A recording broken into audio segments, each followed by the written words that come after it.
Hey, this is Martin Brennand from Imagineer Systems, and today we're going to be looking at how to use Mocha version 3's camera solver with Video Copilot's amazing Element plugin. Now, if you haven't checked out Element 3D before, you can go to Video Copilot's website at videocopilot.net and check it out under the products page. The Element 3D plugin lets you insert 3D objects into After Effects shots using a really great custom interface and a really nicely designed render engine. So this lets you bring in things like OBJ files and Cinema 4D files, and then it lights it and shades it according to your design. You can even use After Effects lights in your own shot to help light the 3D model in the scene. And it also inherits all the usual After Effects properties like motion blur and so on. So we're going to use Mocha's camera solver to drive a 3D element in the shot and attach it to a moving person's head. So let's get started. Okay, so here we are inside After Effects, and I'm going to attach a horn to the side of this guy's head, just for the heck of it. So what we need to do first is actually track our scene inside Mocha, and then bring the data back in to drive the element shot. So let's do that now. Okay, so here we are inside Mocha Pro. We could easily do this also in Mocha for After Effects version 3, but you need version 3 of either Mocha Pro or After Effects to do this shot. So first of all, we're going to track the shot so we can get some camera data for the scene. So I'm going to begin by just drawing a large shape down on the ground here, just to grab this whole area down here. I'm going to turn on my perspective data here, I'm going to get the surface and pull that down just so I can see how that's going to run as I track. It doesn't have to be perfect, but it just helps us get a little bit of an idea of how that's tracking. And then I'm going to come down to my settings and set minimum percentage of pixels used to about 90, just so we're as accurate as possible. And I'm going to set perspective on so we get that perspective shift that's in the shot. I'm also going to call my layer here ground track. Always good to label your layers. And then we can begin tracking. So I'm just going to start tracking forwards. And this will track through the shot quite successfully. So I paused the recording just to let that finish tracking so you didn't have to watch that. So now we can take a look at the shot. So we can see that's following on and holding on to the track quite nicely.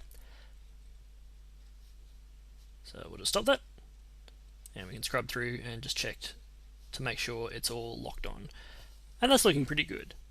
So now this shot in particular, it looks like it's just a pan tilt zoom, but it is a handheld shot, so just to be sure, I'm going to also track the back wall, just to make sure we get any subtle hand maneuvers that may be happening in the shot.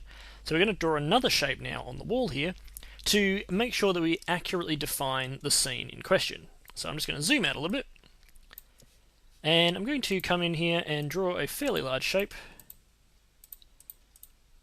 through there.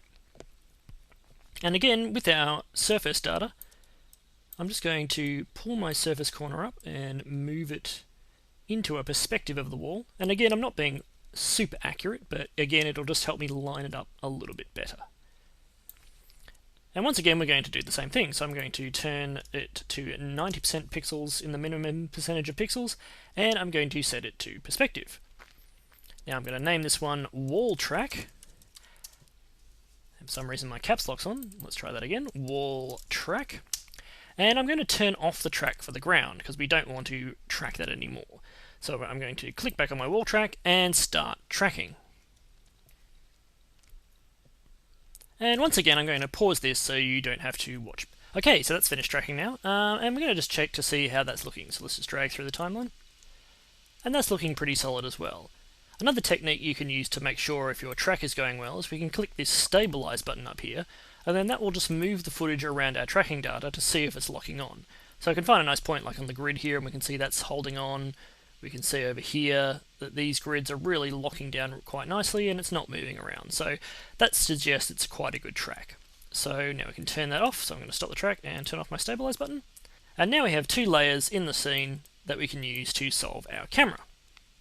Okay, so now we have these two layers, we can now use them to solve the camera. So I'm just going to select them both and move over to the Camera Solve tab.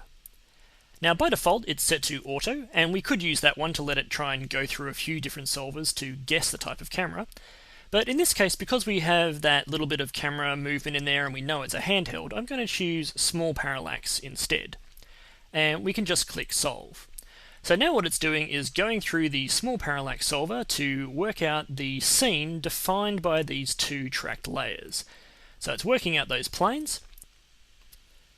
And then once we have our shot, and we can see here it's a solve quality of 90%, we could go ahead and export the camera data. But in this case, I'm not going to do that because I want to do an extra step to get the data I need for our shot. So let's do that now. So, because we specifically want to attach a horn to the side of this guy's head, we need to track the side of his head to and then export the data relative to the camera we just solved. And how do we do that?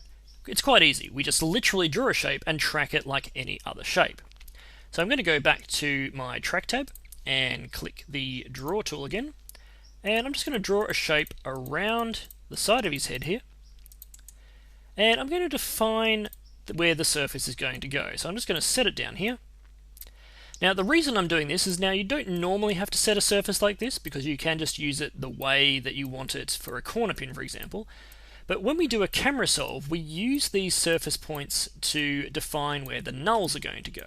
And this is going to be important for this moving head here, because we want to be able to define where the model is going to sit on the guy's head.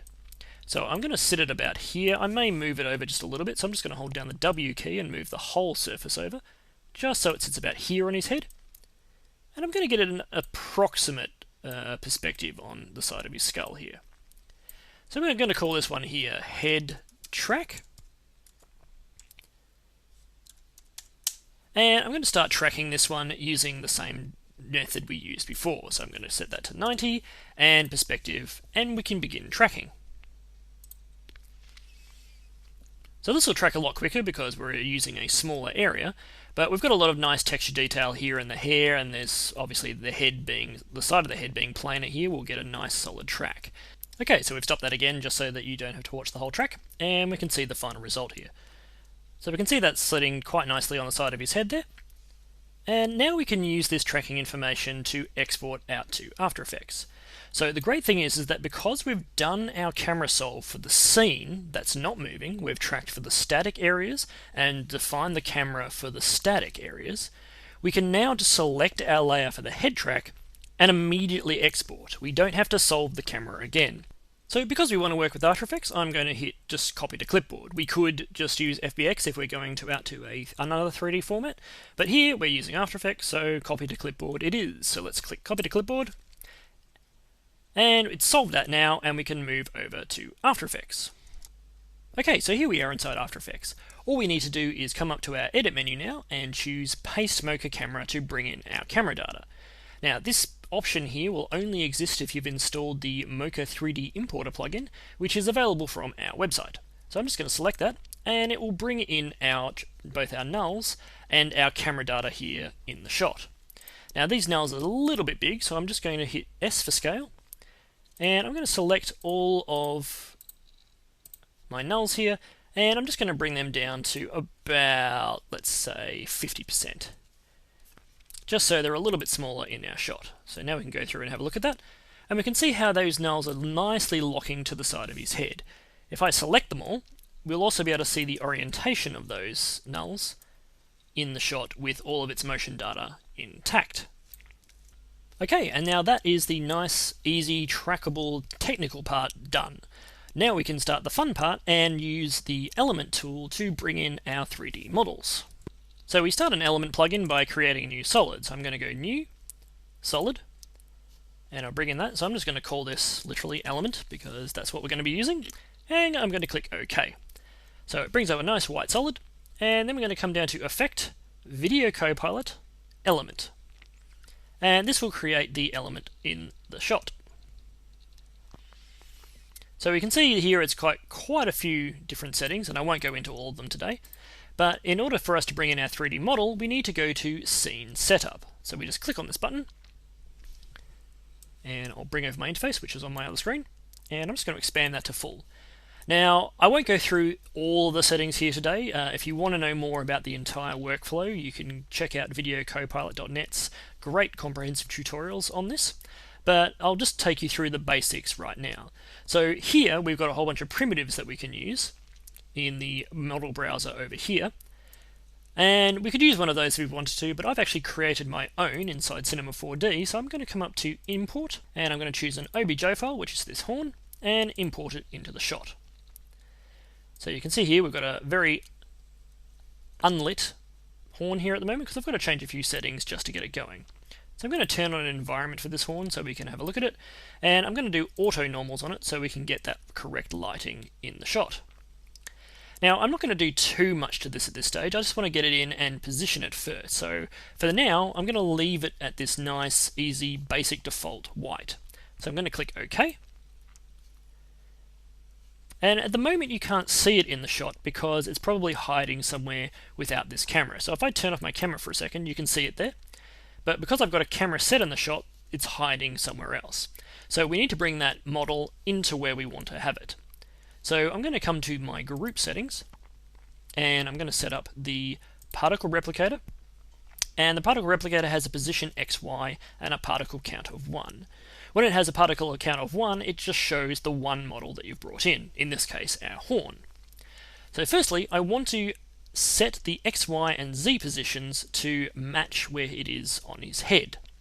So to do that, I'm going to choose my mocha null 4, which is the center null of this surface configuration, and I'm going to press P to bring up my position, and I'm also going to scroll down into Effects in the Element plugin and come to the Groups and the Particle Replicator just to find those Position XY settings. So let's just drag that up for the time being so we can see what we're doing. And I'm going to Alt-click Position XY, and I'm going to drag that down to the position of mocha null 4. So what this will do is because there's only 2 values here in the position XY, but there are 3 values in mocha null 4, it'll just grab the first 2, which is exactly what we want. So once we've gone that, I'm just going to click out of that. And then finally, we need to set the Z value. So for that, I'm going to, again, press Alt-click on position Z. And in this case, I'm going to pick whip and drag just down to the Z position of mocha null 4. So rather than holding on the position area, I'm going to hold over the Z position area, like that. And now we can see our horn in the shot. So I'm going to come back out here. Now, obviously, at the moment, if I drag through, you can see that it's kind of sitting on the side of his head like some kind of weird sideburn. So we want to make sure that it's rotated around the right way. So the way we can do that is, let's have a look at our middle null here. So I'm going to select my mocha null 4, and we can see how that null is pointing straight out at us because it's aligned correctly to the surface of his skull. So again, we can use the rotational values of this null to align correctly the rotation of this horn. So I'm going to hold down the R key, and that will bring up our X rotation here, and we can see how that's moving through the shot. So we only really care about the initial orientation of this in particular, so I'm going to just come back to my first frame and copy these values and paste them into the rotation of the first horn part. So I'm going to scroll down my element again, and I'm going to find rotation, which is here. So let's just move that up a little bit. So we've got XYZ like we've got XYZ here. So I'm just going to copy that one and paste it to that one. And the same for this one, copy and paste, and copy and paste. So there are our initial values, so let's just see what that's done.